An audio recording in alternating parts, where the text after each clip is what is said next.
এটা হচ্ছে পেঁয়াজ পোস্ত রেসিপি।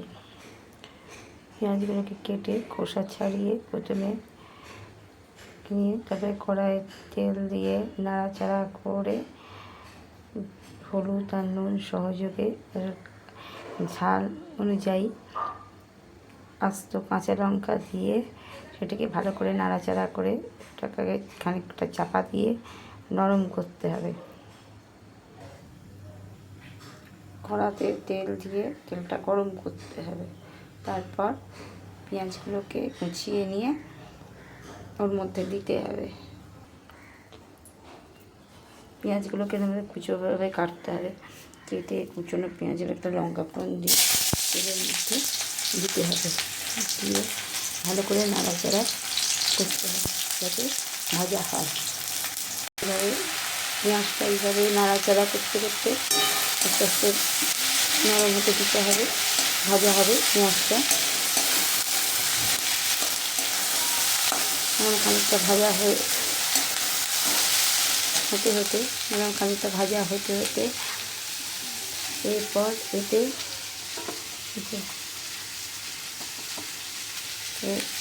হলুদ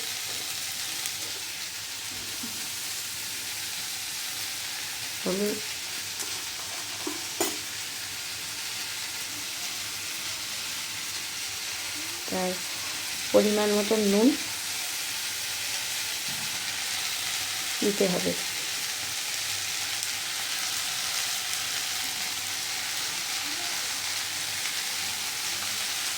পরিমাণ মতো নুন দিতে হবে। দিয়ে ভালো করে নাড়াচাড়া করতে করতে এবার যতটা নরম হবে তারপর এতে চাপা দিয়ে 2-5 মিনিট রেখে আরও খানিকটা নরম করতে হবে। নাড়াচাড়া করতে করতে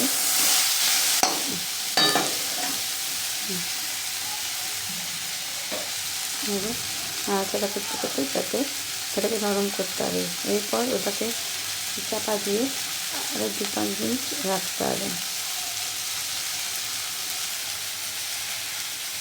এরপর এটাকে চাপা দিয়ে 2-4 মিনিট নরম হওয়ার জন্য রাখতে হবে।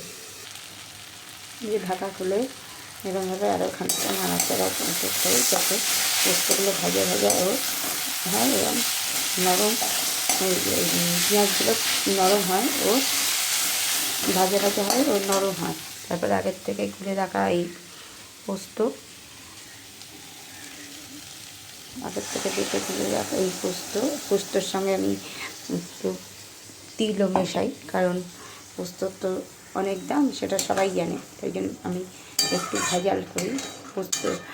বেশি পোস্ত তার সঙ্গে খানিকটা তিল, মানে কম বেশি করে আমি ওইভাবেই করি। যাই হোক, পেঁয়াজ পোস্ত আমি এইভাবে তৈরি করি। এর সঙ্গে কাঁচা লঙ্কা, ঝালটা যে যার পরিমাণে যে যেমন খায় সেই পরিমাণে দেওয়া যেতেই পারে। আর সঙ্গে কাঁচা লঙ্কা দিলে স্বাদ অনুযায়ী সেটা ভালো লাগে।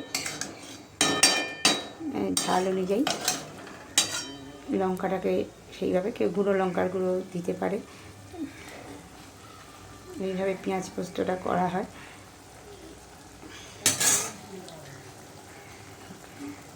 এটা খেতে খুবই সুস্বাদু হয় এবং সবাইকার প্রিয় খাবার। এটা বিশেষ করে আমাদের এটা খুবই প্রিয় খাবার।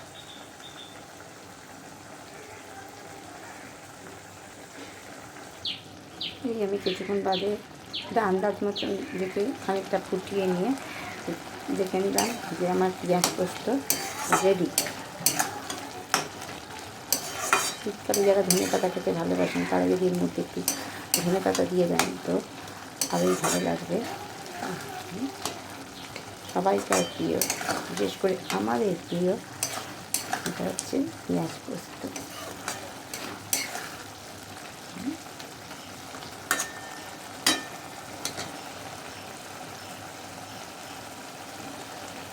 এটা যার ভালো লাগবে সে তৈরি করে খাবেন, খেয়ে দেখবেন কেমন লাগে, আর এটাতে একটা লাইক দেবেন।